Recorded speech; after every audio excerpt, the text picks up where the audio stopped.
Hello, everyone, and welcome to Adult Bible Studies. I'm Wayne Williams, and it's my pleasure to share this time with you. I'm glad you could study the Bible and we could do this together today. We have a good series of lessons that we're in the middle of right now.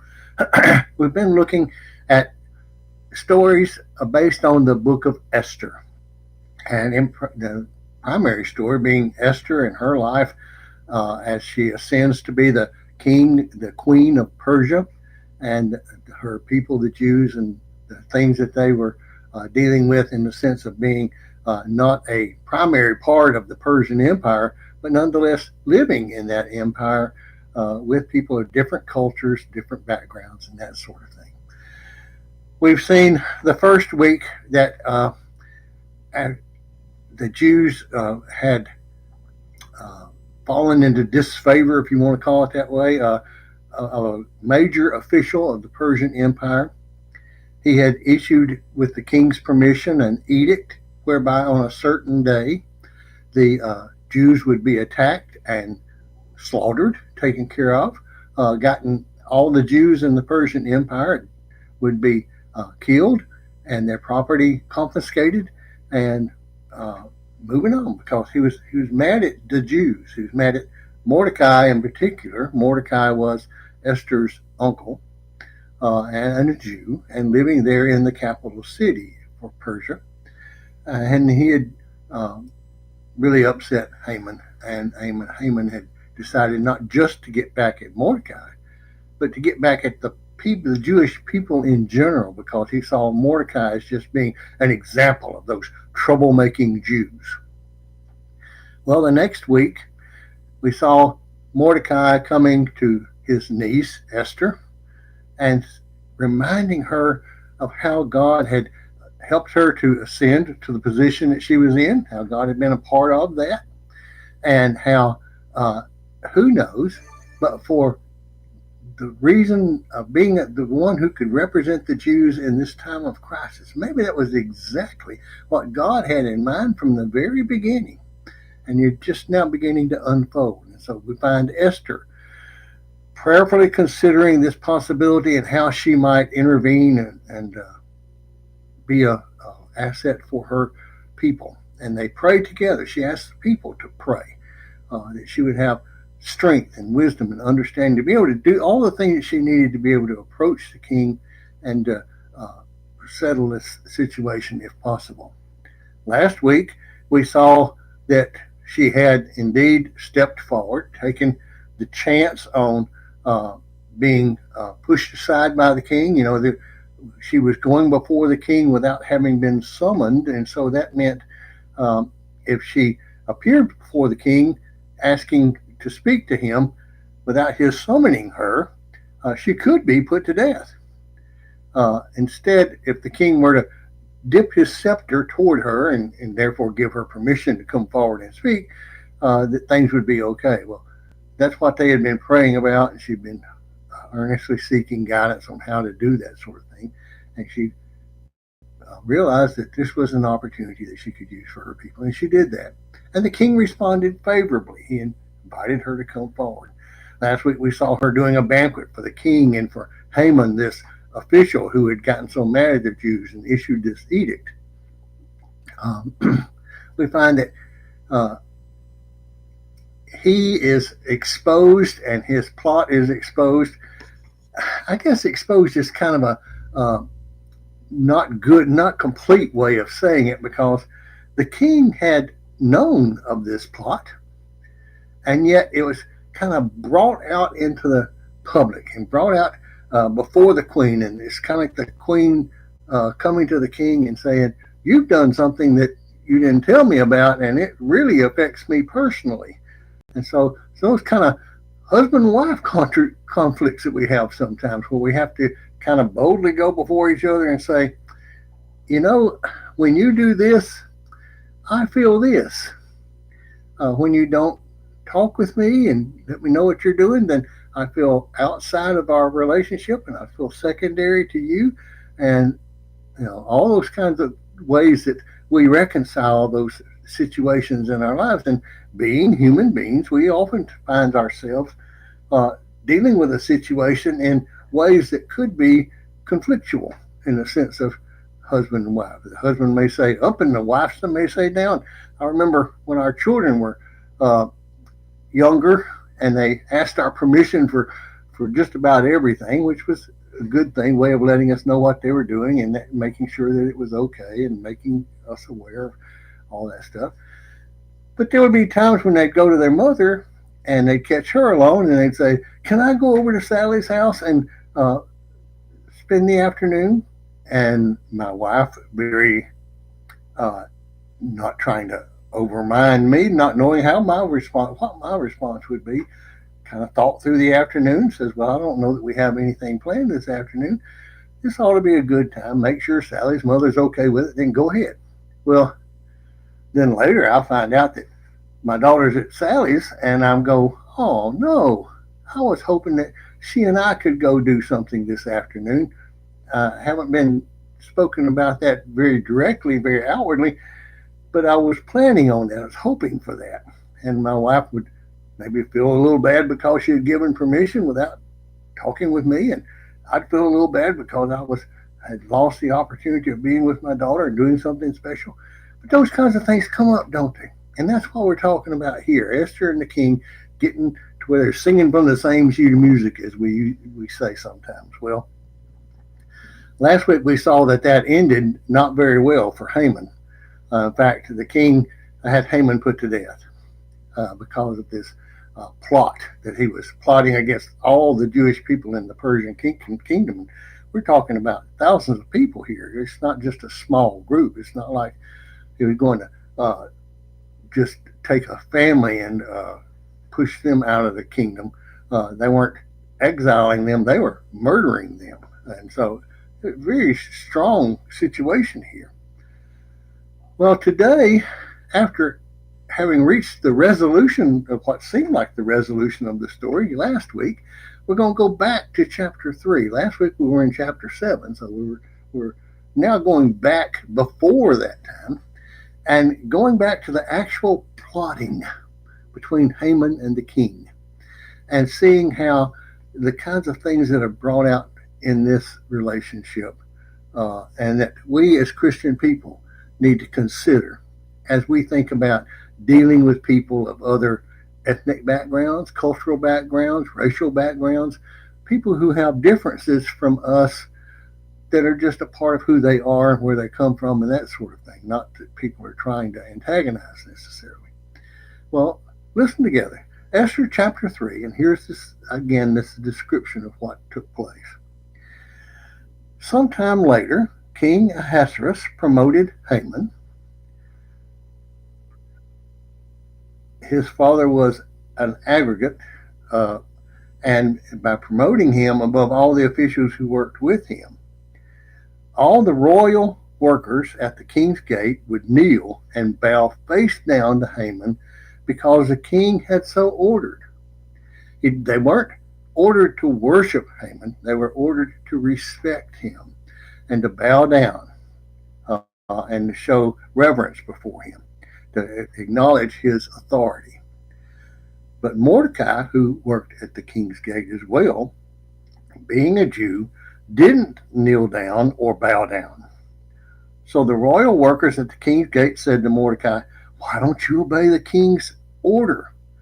Day after day they questioned him, but he paid no attention to them.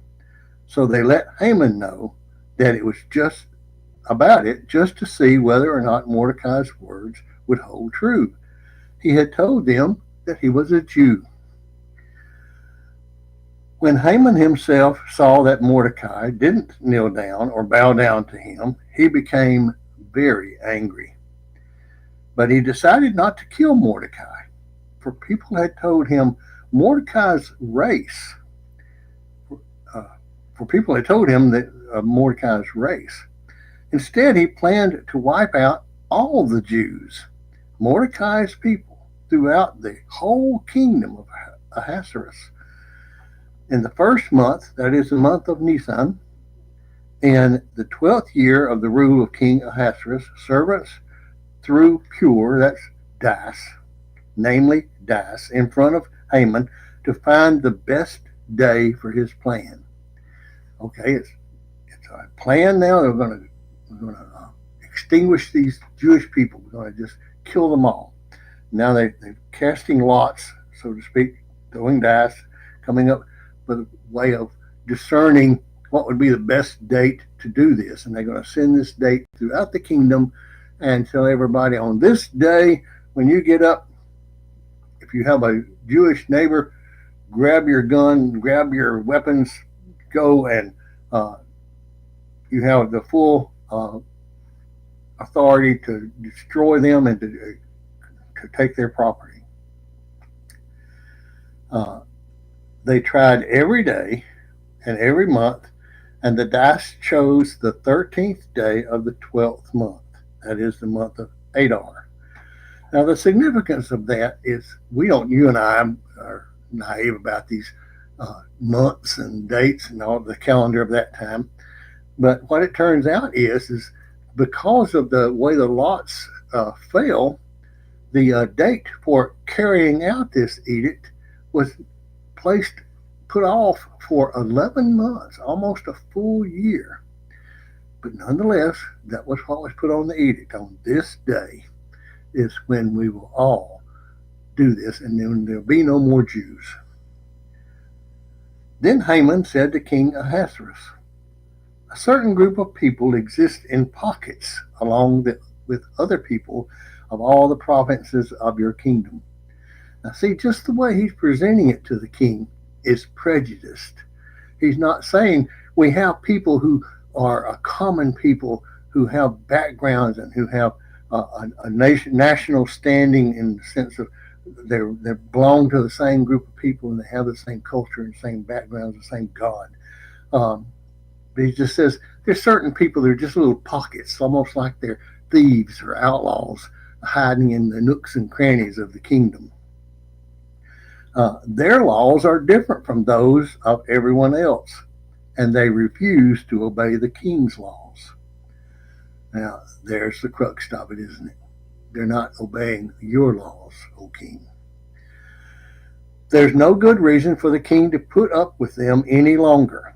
If the king wishes, let an order be written and sent out to destroy them, and I will hand over 10,000 kikars of silver to those in charge of the king's business.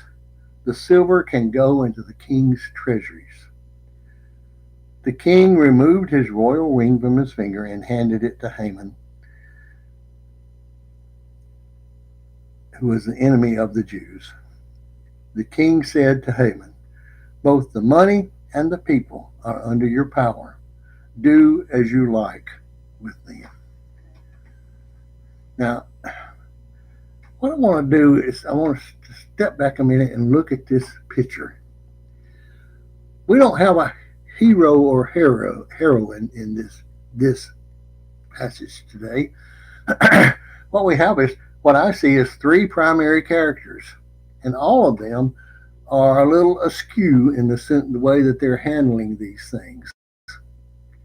First of all, we have Haman, the high official, who's second only to the king and who has the authority of life and death over these people, and who goes before the king and gets permission, even receives the royal seal so that he can make this a king's edict and something that must be carried out, must be followed, regardless of people's own feelings. This is the king is ordering this, and you will do what the king orders. Why was Haman so set on destroying these people?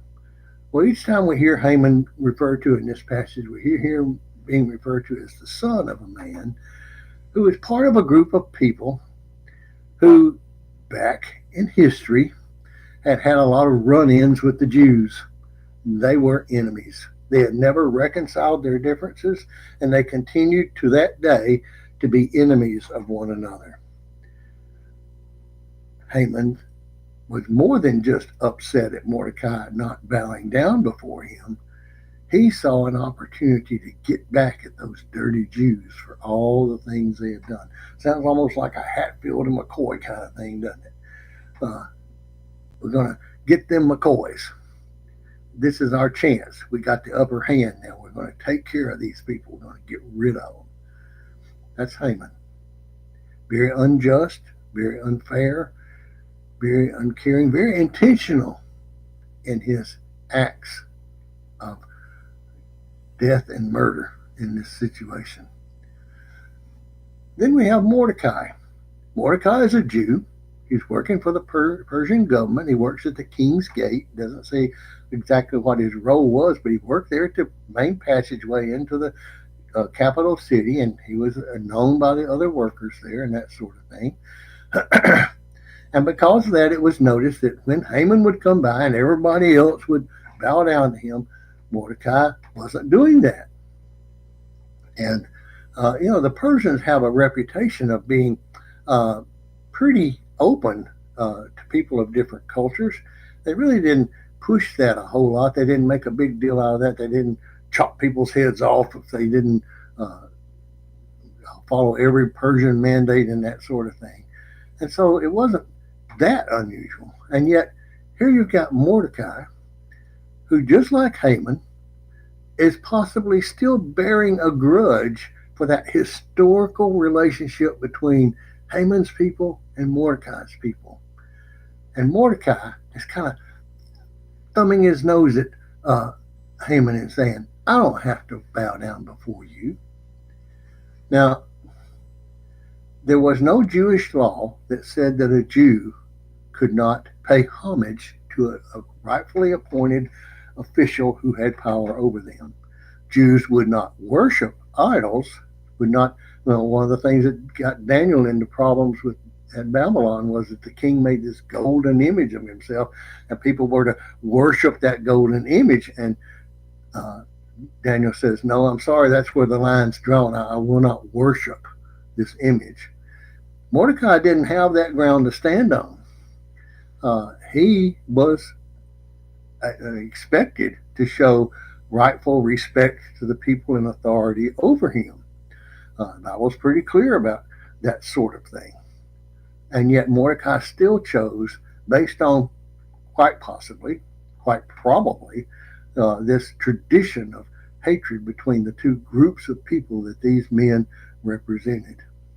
So you got Haman.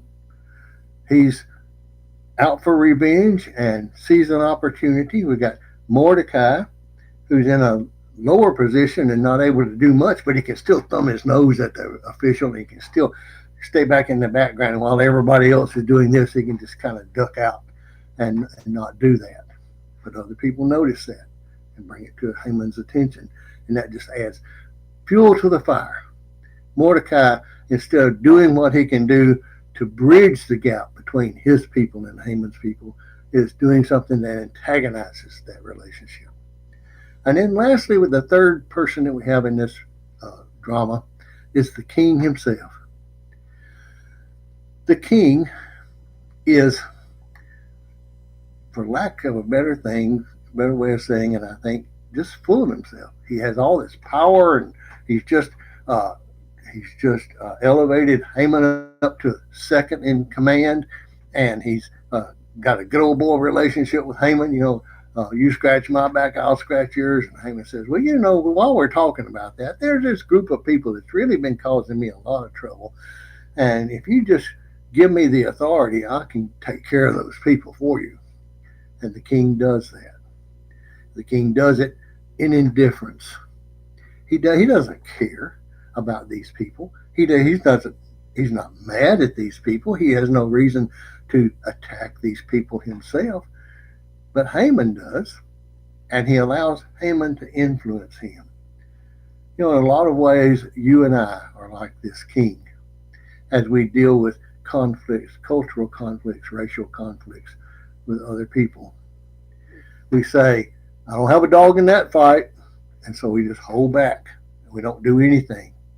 And we allow things to be done without trying to come in and advocate for peace. Not advocate for either side necessarily, but simply, peace.